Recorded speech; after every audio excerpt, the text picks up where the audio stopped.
മതി. ദേ നമുക്ക് ഈ താഴ്വശം ഒന്ന് തയ്ച്ചെടുക്കാം. അല്ല വേണ്ട, ഇത് താഴ്വശം പിന്നെ തയ്ക്കാം. നമുക്ക് ഇത് ഷേപ്പ് അടിച്ച് കഴിഞ്ഞപ്പോൾ, അതായത് നമുക്ക് ഇവിടുന്ന് താഴേന്ന് തുടങ്ങാവേ, ഏറ്റവും താഴേന്ന്, അതായത് ഫ്ലെയറിൻ്റെ ആ ഒരു ഭാഗത്തുനിന്ന്. കെട്ടിട്ട് തുടങ്ങണം, കെട്ടിട്ട് അവസാനമേ കെട്ടിട്ട് തുടങ്ങുവാണേ. കാണാൻ പറ്റുമല്ലോ അല്ലേ?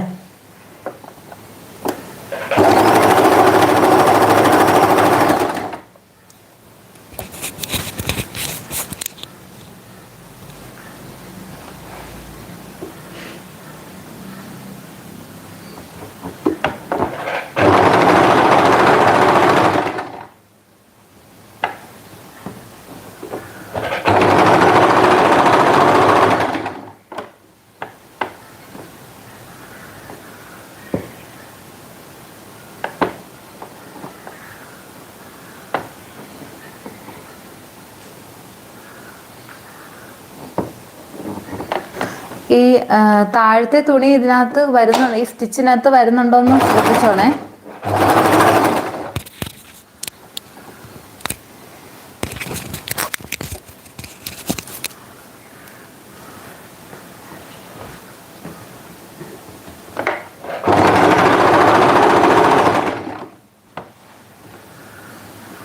ഇത് നമ്മൾ മാർക്ക് ചെയ്ത ഭാഗം ഇവിടുന്ന് തുടങ്ങുവാണേ.